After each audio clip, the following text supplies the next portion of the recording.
Today, we're learning 10 common Chinese words with fāng. The character fāng has several useful meanings in Chinese, including direction, side, way, and method. Because of this, you'll find fāng in many everyday words. It can help you talk about directions, methods, places, different aspects of something, and even another person in a conversation. So instead of memorizing 10 completely unrelated words, let's look at the ideas behind fāng and see how they connect.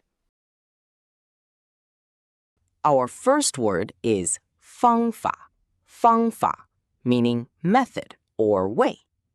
Fāngfǎ is made up of fāng, meaning way or method, and fā, which can also mean method or way. So fāngfǎ refers to a particular way of doing something. For example, you can say, 你有什么好方法吗? 你有什么好方法吗? Do you have any good ideas or methods? Imagine you have a problem and someone shows you a good way to solve it. That's your fāngfǎ. The second word is fāngxiàng, fāngxiàng, meaning direction. Fāngxiàng is made up of fāng, meaning direction or side, and xiàng, meaning toward or direction. Together, fāngxiàng refers to the way someone or something is facing or moving. For example, you can say, 我们走错方向了. 我们走错方向了. We went in the wrong direction. A simple way to remember fāngxiàng is to imagine yourself standing at a crossroads. There are several roads in front of you, and each one leads in a different direction. Next, we have fāngbiàn, fāngbiàn, meaning convenient or convenient to do. Fāngbiàn is made up of fāng, meaning way or manner, and biàn, meaning convenient or easy.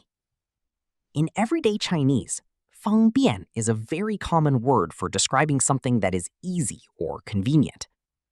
For example, you can say, 这里坐地铁很方便. 这里坐地铁很方便. Taking the subway here is very convenient. Think of fāngbiàn as a way of doing something that saves you time and effort. Everything feels easy. That's fāngbiàn. The fourth word is dìfang, dìfang, meaning place or area. Dìfang is made up of dì, meaning land or ground, and fāng, which here contributes to the idea of a place or area. Dìfang is extremely common in everyday Chinese and is used when talking about a particular place or location. One pronunciation detail is important here. In dìfang, fāng is usually pronounced with a neutral tone, so we say dìfang. For example, 这个地方晚上很安静. 这个地方晚上很安静. This place is very quiet at night. To remember dìfang, imagine pointing to one particular place on a map and saying, right here. That's dìfang. The fifth word is 对方, 对方, meaning the other person or the other side. 对 means opposite or facing, and fāng means side. So the basic idea behind 对方 is the opposite side. In natural Chinese, 对方 often refers to the other person you are communicating or dealing with. It can also refer to the other side in a competition, negotiation, or disagreement. For example, 我还没收到对方的回复. 我还没收到对方的回复. I still haven't received a reply from the other person. Imagine two people standing face to face. You are on one side, and the other person is on the other side. That person is 对方. The sixth word is fāngmiàn, fāngmiàn, meaning aspect, area, or side. Fāngmiàn is made up of fāng, meaning side or aspect, and miàn, meaning side or surface.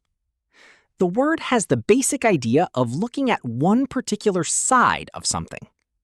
In natural Chinese, fāngmiàn is commonly used when talking about an aspect or area of a topic or situation. For example, 这份工作在很多方面都不错。这份工作在很多方面都不错。This job is good in many ways. Imagine a large object with many different sides. Each side shows you one particular fāngbiàn, or aspect of the whole thing. Next is 方式. 方式 meaning way, manner, or method. 方式 is made up of 方 meaning way or manner, and 式 meaning form or style.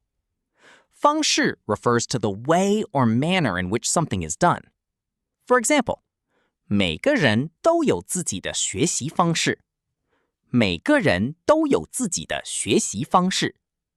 Everyone has their own way of learning. Imagine two people learning the same thing but doing it in completely different ways. Each person has their own 方式. The eighth word is 方言. 方言 meaning dialect. 方 can refer to a region or local area, and 言 means speech or words. So 方言 refers to a variety of speech associated with a particular region. For example, 他会说几种方言。他会说几种方言。He can speak several dialects. Imagine traveling from one region to another and hearing people speak Chinese in a different way. That regional speech is 方言. The ninth word is 方案. 方案 meaning plan, proposal, or solution. 方 contributes the idea of a way or method, while 案 can refer to a plan or case. Together, 方案 refers to a planned way of dealing with a problem or situation. This word is especially common in work, projects, and problem solving. For example, 我们需要先讨论一下方案。我们需要先讨论一下方案。We need to discuss the plan first. Imagine you have a problem on your desk. You sit down and create a clear plan for solving it. That plan is your 方案. And finally, we have fāngxiàng. fāngxiàng, meaning square or square-shaped. Fāng here gives the idea of a square or four-sided shape, while xiàng means shape or form. So 方形 refers to a square shape or something that is square-shaped. For example, 这张桌子是方形的。这张桌子是方形的。This table is square. To remember 方形, simply imagine a shape with four straight sides and four corners. That's 方形.